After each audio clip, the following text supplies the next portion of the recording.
Welcome back, everyone, in person and on Zoom for the last presentation of the day, last but not least for sure, the presentation of Dinah Mwendwa, and the title of her research is The Impact of Teenage Pregnancies on Girls' Education in Mercy Schools in Mukuru Slums.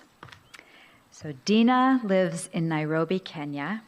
She has a background in finance and accounting with experience of clear financial reporting with proper accountability.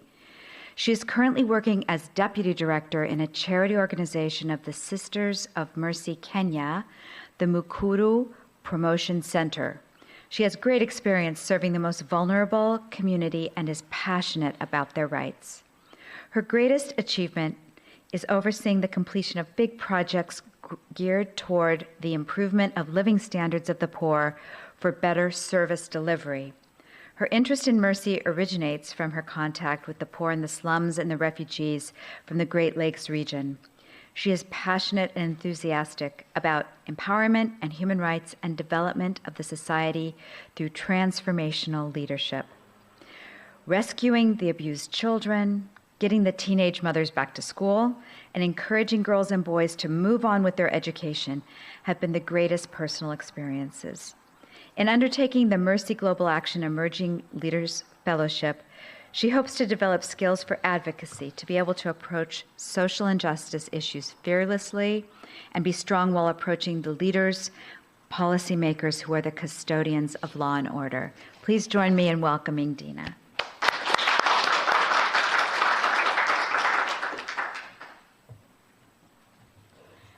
Thank you, Chris, for your introduction. I wish to thank all of you for being here to listen to me.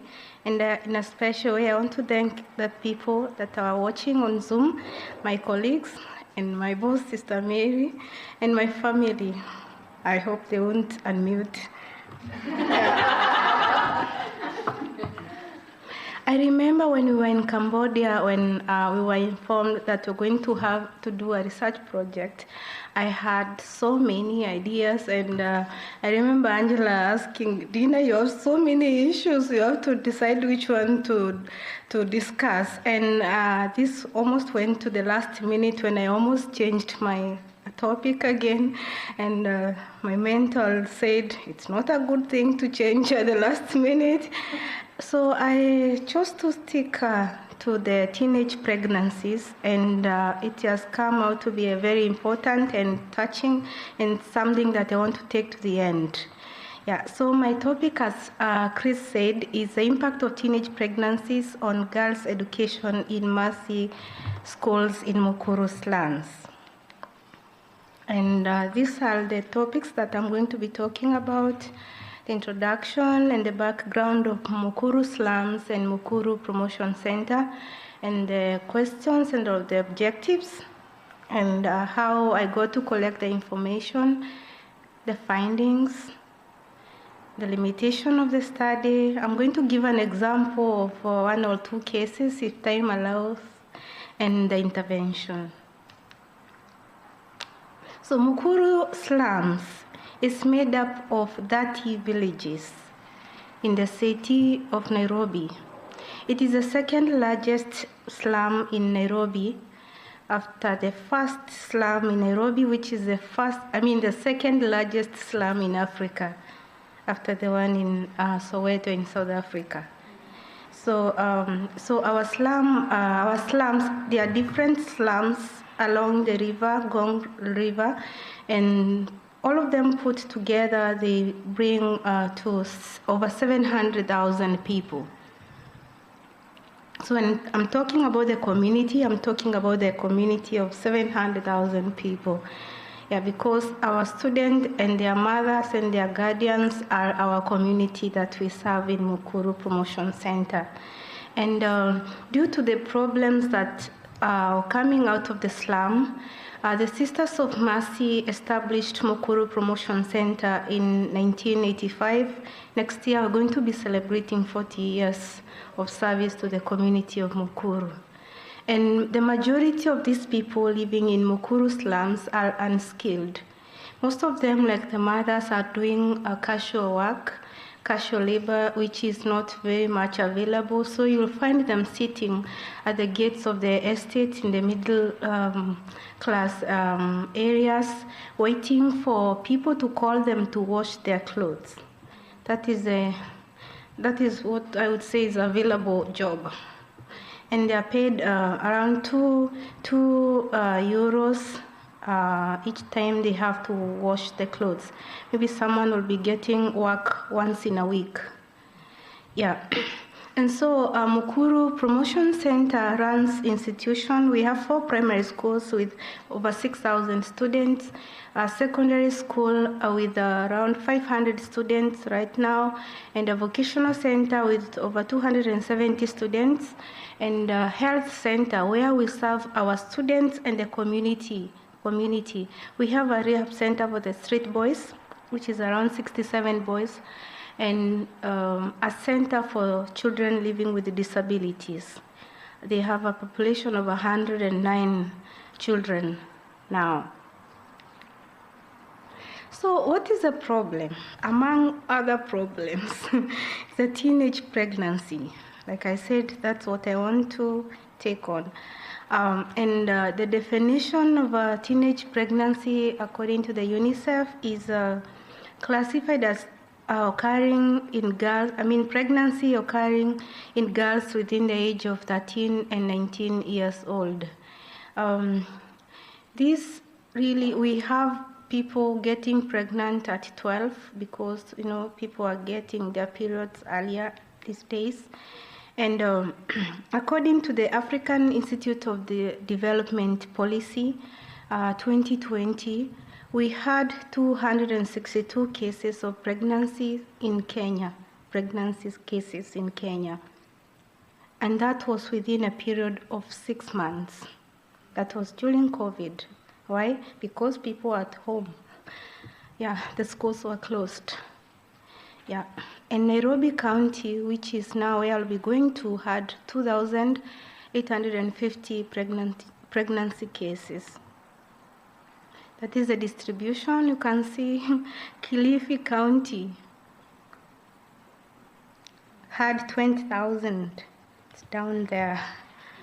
Yeah, that is one of the local remote county that is in Mombasa, where tourists come, so they're also contributors of the pregnancy. Yeah.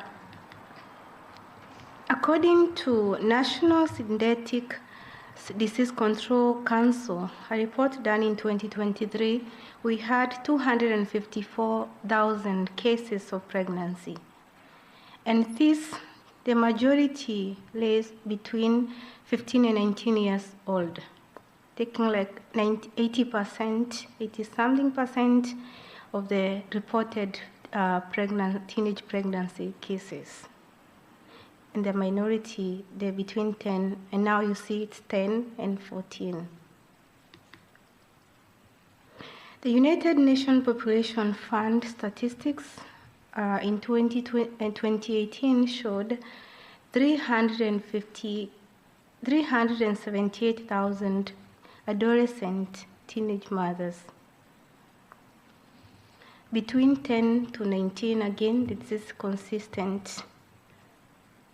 And that was between July 2016 and June 2018. Yeah. And the majority, again, are between age 19 to 19. This is mostly in high school. That is the age of high school in Kenya. And so, because of all the problems, the government of Kenya launched this plan called End the Triple Threat Commitment Plan.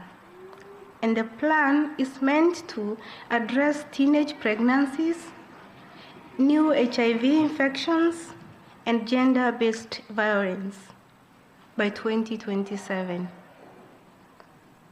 And so they intend to involve men and boys, and I think this is good because they need to know that it's not right that they get girls pregnant and leave them to face the consequences alone. Because most of the girls, this was not involved in my study, but most of the girls that get pregnant at that age, they don't end up with that man. I don't know whether that's the similar thing in your place. Yeah, and our former Cabinet Secretary for Education in 2018, after all these reports came up, she said Kenya must confront the worrying trend of teenage pregnancies. We must have this conversation. We cannot bury our heads in the sand. It is happening to our children, to our sisters. So now, I looked at the report for the teenage mothers from the period January 2020 to June 30th, 2024. And MPC had reported 107 cases. Normally we have social workers monitoring this every period. So if you're looking at our newsletter, you'll see these reports every month.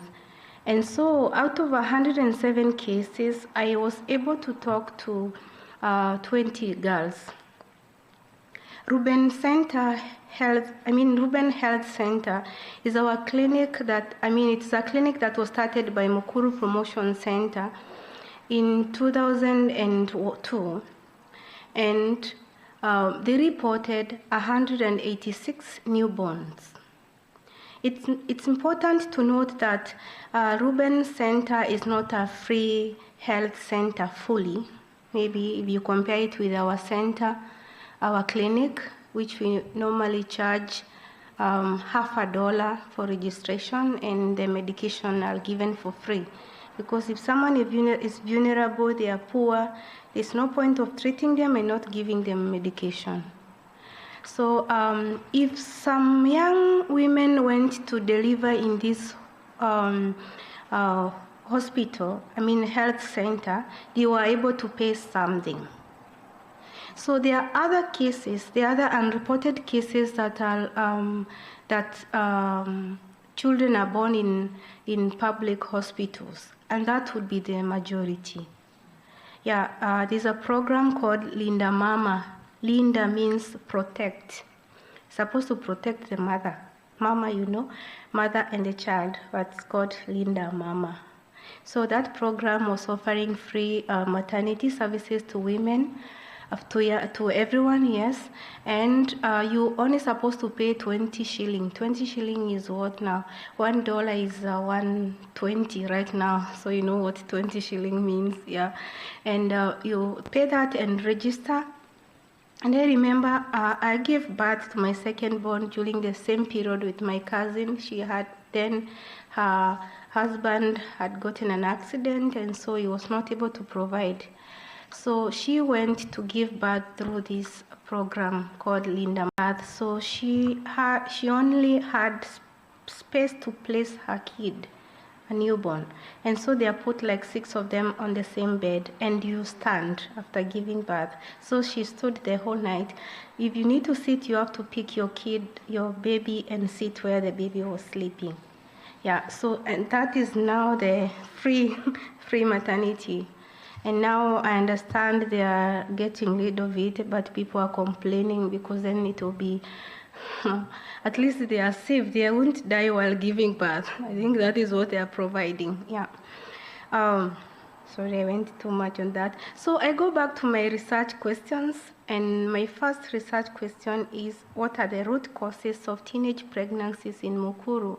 And in this, I intend to highlight some common root causes of teenage pregnancies in Mukuru. And the other question is, how does teenage pregnancy impact girls' education in Mukuru schools, in massive schools in Mukuru Slums? And I intend to discuss short and long-term impact of teenage pregnancies on their education. And the last research question is, what are some effective and culturally sensitive preventative programs that could reduce teenage pregnancy?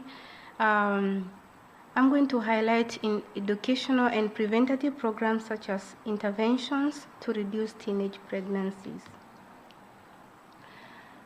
Like I said, I got to talk to 20 girls between 13 and 19 years. out of the 107 reported cases within the period. And I had a discussion with them as a group, and I also had a meeting with the mothers during one of the secondary school parent meeting. And I also had individual interviews, which to me were more fruitful, because the girls were willing to talk to me when I was alone. Yeah, and so many things came out of the discussion, and that's why I think I need to move and further to this teenage pregnancy issue. So the root causes of all this, like everyone knows, poverty is a major problem in this case. That's why we're in the slums in the first place. And so poverty makes these girls vulnerable and exposes them to so many problems. And most of them are not able to provide for themselves. Sometimes we are distributing sanitary pads, especially now when we are doing the emergency intervention of the problems that are happening in our country. And the sanitary pads we give them, the mother will take. Yeah. so like you have to give the mother and the daughter. So most of them will engage in sex as in transactional sex to be able to meet basic needs. The other causes for teenage pregnancy is the living condition in the slum. We have frequent fire outbreaks that render them homeless. And so they might go to stay with a boyfriend or some friends who are involved in some other things and end up having sex and get pregnant. We also have many people, men and mostly men, I would say in this case, who are making our girls pregnant, who are jobless and idle in the slum, so they have nothing to do, and so their energies are put somewhere else. Yeah, we also have a number of parents. In this case, I want to talk about our parents. Many of them are doing illicit breeding, and their children in this case are very much affected because the men will come and start misbehaving with their children, and the mother is also drunk or doesn't care what's going on. Yeah, so some of them in fact have to be rescued. These are realities that we are dealing with.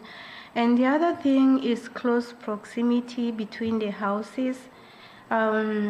We have like right now we have one of the active cases that is in court, it was abuse case of a girl who was pulled because they are going to school very early in the morning, and she has to walk between those houses that you can see. Someone just pulled her in the house and raped her. Yeah, so that is another problem. Another root cause is inadequate sex education. I would say this is an important issue that we are trying to see how to deal with it, because we are not informed properly on how to deal with the issue of sex education because of some beliefs or some miscommunication. I've talked to a lady who is in charge of safeguarding in Tangaza College, it's now a university, who has agreed to fund us for the facilitation of this discussion about sex education. And I need to be guided also by the Archdiocese of Nairobi.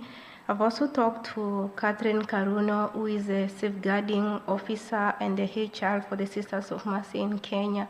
So you can see how to discuss this, because we have mentorship all the time, but for example, the social workers who need to be trained have no idea of what to tell the girls. Someone said the other day, one of the girls told one of the social worker, I have a boyfriend, and so what will I do? So this social worker was afraid to tell her, use condom, do this. So we need to be properly guided on all of us the social workers, the counselors on what to say about sex education. I remember one of the board members was telling me, Dina, can I come tomorrow and start? Tell me, how will the Sisters of Mercy say if I come tomorrow and tell them where to go and find condoms, where to go and find this? And I was telling him about this, the plans that we have, and I think all of us will need to be trained on how to deal with the issue. Yeah, the peer pressure is another one. Currently, we are dealing with coupling in our secondary school. Everyone has a boyfriend and a girlfriend, and I'm sure this might lead to more pregnancy cases. We are trying to discourage coupling in the school. The other root cause is family dynamic. We have absent parents, and of course this is shown on our case tools where we report different issues that happened. We have neglected children. The parents who are there, maybe they are drunkards and they do not care. So they are not guiding their children properly. We also have early sexualization exposure. This is due to the space, like we have 9 people living in the same room. It's just like less than 100 square feet. And you have a double bed, and the mother and the father, or the mother and the boyfriend are sleeping in the same place, and the children sleeping on the ground, and others on the upper bed. So the children are exposed sexually at early age. And this is, I think, also a big problem. We already had a discussion about it with the mothers and the fathers during the secondary meeting. The secondary school parent meeting, and I saw they were concerned. I think no one has discussed this issue with them. And of course, poverty is making people to stay in that space, and maybe we can see ways of dealing with this matter. Yeah, and pornography, it's another problem. This was mostly also reported last year in one of our primary schools, and that can be evidenced from the number of mentorship sessions that we had to carry out in that particular school. And so what are the impacts of all this on their education? When girls are pregnant, there are hormonal changes to their body. They have to have medical appointments for their children and for themselves. And the mood swings, interruption from school, depression, stress and anxiety, and of course poor performance or reduced performance. Yeah, so all this is affecting their concentration in school. Also, most of them are stigmatized. They have health issues. One of the girls that I interviewed cannot come in the morning because she has morning sickness. And psychological changes, financial stability become worse than it is already. And some of them are overwhelmed, and so they drop out of school. So when I did the interview for 20 girls, 50% of them, after they got pregnant, they were able to return to school. 50 did not. And the target I did between, the age, 20% of them were less than 15 years old, and 75% were between 15 and 19 years old. And 80% live in extreme poverty. That means they maybe do not have 2 meals in a day. And all of them felt stigmatized and discriminated. I remember one girl told me, my relationship with my mom is not the same. Before she could say, they could talk with her mother, anything. But now the mother just passes. Why? Because also there is a notion that if you get pregnant, that is the end of your life. As in, this is now, the mother had so much hope with the girl, and now she's pregnant. That means it's not the same anymore. And 50% of them got some support, either from our institution or from the parents. Yeah, and the others did not. 80% of them were secondary school girls, and 20% of them were primary school. So I'd like to share a story. If there's time, I'll do another one. So today I talk about Pam first.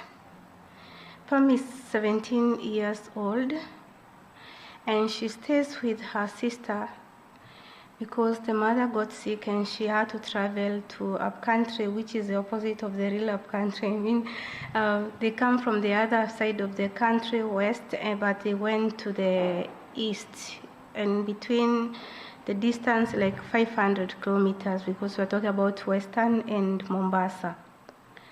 So the mother was married, and the father of of Pam, but he left them because the mother was giving birth to girls. And the mom started getting sick, and she went up country, and so she got another boyfriend. So this girl is not able to stay with them. She was not very open to me to tell me exactly why she doesn't want to stay with them. And so she's staying with a sister who is staying like 10 kilometers from our school. So this girl was clever enough, so she was sponsored. And education in Kenya is supposed to be free. Otherwise, then we can study where we are living. So this one, because it's at MPC where she's able to get free education, she has to walk 10 kilometers every day in the morning and 10 kilometers back in the evening. So the school normally starts at around 6 a.m. or 6:30 a.m., the classes or the preps when they have to go and do personal studies. So she needed to, she walked from very early in the morning, like at 5. In Kenya at 5, it's dark, not like here now. And at 6 also sometimes it's dark. So while she was walking one day, she was gang raped by 2 men. It was during exam. And so she just went back home, did not tell the sister, took a shower, and dressed again, and came to school and did the exam. She did not share that with anyone until she found out that she was pregnant. So this case was not reported as abuse cases. So we have many cases of pregnancy, and majority of them are not reported because once people find out that you are raped, you're stigmatized or you're not treated right. Yeah. So now this girl hid her pregnancy until she was always on a jumper. So you didn't know that she was pregnant and she was very late pregnant. And I remember I had a discussion with her at the end of June when she informed me about her issues, and she didn't even know when she was due. And there are still problems. The sister, we had a discussion with the sister, and she was being asked why they are not moving closer to the school. And the husband, now the brother-in-law of the girl does not want her to live with them. So he does not agree to moving closer to the school. So the more difficult it is for her to leave them. So, but the sister is trying to see how she can move. Also, the girl does not know, they're not informed that we can still support her because it's about her safety. We can still support her to study up country where the mother is. But then we don't know why she does not want to stay with the mother because there is a stepfather. So the case is under, she's under counseling. Maybe we should she will talk and will know how to help her. The other thing is I'll try to make sure that when she comes back with the social worker and the school, that she continues from where she stopped. So because the other thing is, while you're not seeing, some people will change some policy, and maybe because the other thing, some people understand or think you got pregnant, you need to be an example to the other girls. So your life is made difficult. Like you're made to repeat the same class. A person who already has many problems, the life has changed, life is more difficult for them, and if some of us are trying to make life more difficult for them, then they'll never finish school. So the important thing is she continues from where she will live, because on 8th she gave birth, early birth because of stress. So the baby had to be put in the hospital for some time, but now she's with a sister. So she plans to leave the baby with the mother and come back to Nairobi to continue her school. So this is a case that we're going to follow and see what is the best way to. Normally in Kenya, according to the Sexual Offences Act 2006, a gang rape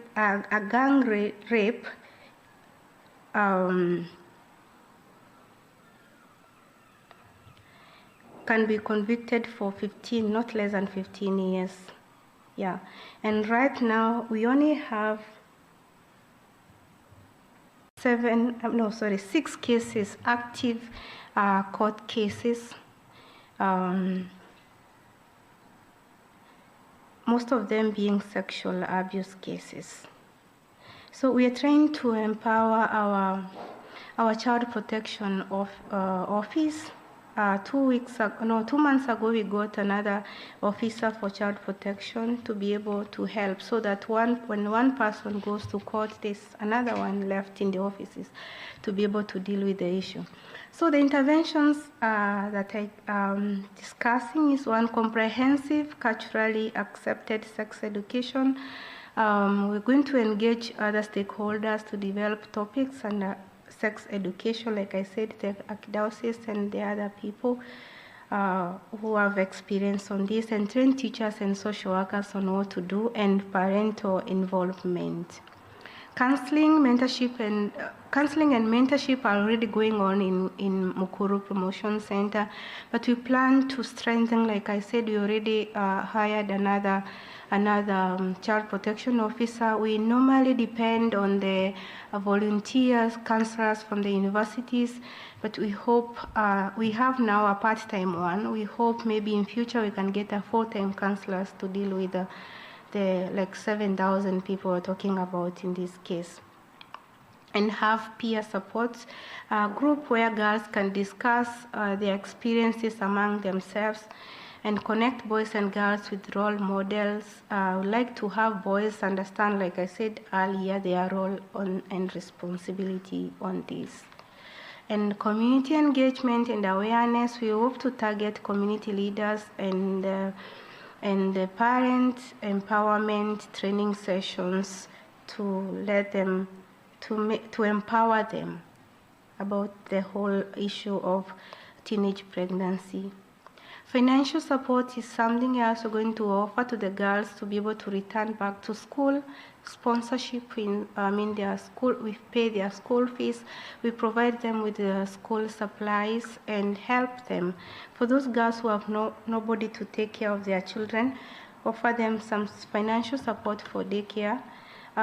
We are looking whether it's going to be possible, not yet, but some people are already thinking about a daycare, but then that's another discussion. And the other intervention is policy advocacy, strengthening of the child protection unit, and meet leaders and partner with other organizations like the Directorate of the Criminal Investigation for the Child Department, and the child. There's also a child department under the county government to be able to follow up on these cases. The other thing we try to avoid is we just let them know and make follow-up. That's why the child protection officer has to move every time to follow up on the issues, because also we don't want the financial implication, since we can let the other organization deal with it. So for us will be like a follow-up. So this research, there are some limitations. It's only associated with the mercy schools and the Mukuru Promotion Centre.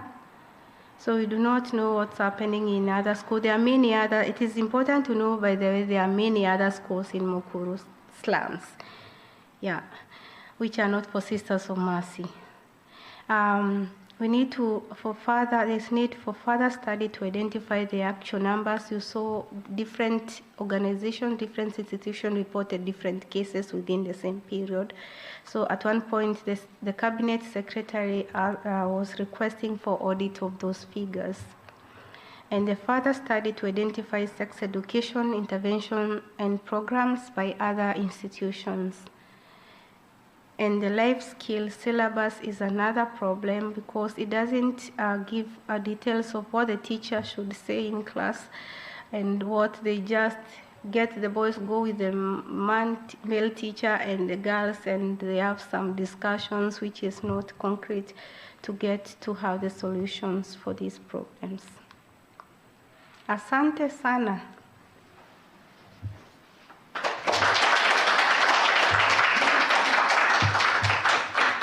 Thank you, Dinah. That was amazing. I know we have some questions, and so.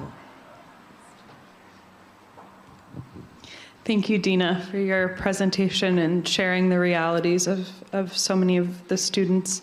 I'm wondering what your the long-term impact you're hoping for in all of these different interventions that you mentioned. Thank you, Andrea, for the important question, because this research is meant for some impact, some changes in future. So when girls get pregnant, it continues the cycle of poverty. So I'm hoping to reduce the number, by the time maybe 1 or 2 years, to reduce the number of reported teenage pregnancies in our schools, and so breaking the cycle of poverty. And also that any girl who gets pregnant is able to complete school like a normal girl. Yeah. Thank you. Hello, Jo from the UK. Dinah, thank you so much. That was so informative and such a good presentation. I think I wanted to ask 2 questions. Is there any feminist movement in your country around kind of, tackling this and really calling out the men who perpetrate? And secondly, do you think that there'll be much pushback from the men, like men in power, with programs like this? We have leaders talking about this all the time, but of course, because of poverty, it keeps on happening. And we also have movements. The other day, this week, we had, it's called Intervention Now in the coastal part of the country, where the organization is helping girls to move on. We have 2 girls, Amina and another one, I don't remember her name. They were giving their stories of how the organization has helped them, and now they are doing tailoring work, which is able to help them provide for their families. So we have many institutions. Yeah, thank you. Jinjin Aligado from the Philippines. Thank you, Dinah, for that very informative presentation. My question is, because you are focusing on MPC, who are your allies? Because you said those who get pregnant, 50% come back to school and 50% leave. But those 50% they do not necessarily is promoted to the second year of studies, but they come back. If they leave at 5th grade, they still be 5th grade. So is there any action or advocacy within your own school that this would be improved? This I noted when I was talking to the girls, that some of them were made to repeat the same class that they were the previous year as a punishment, but it's already stopped. Yeah, so we already have agreed no repeating. The girls should continue from where they stopped. Yeah. Thank you. We have one on Zoom, and then we'll come back. We have 2 questions from online, but I will ask them to you separately, Dinah. So Talia says, thank you, Dinah, for sharing the root causes of the systemic crisis of teenage pregnancy in Kenya. I believe this to be an issue in the US as well.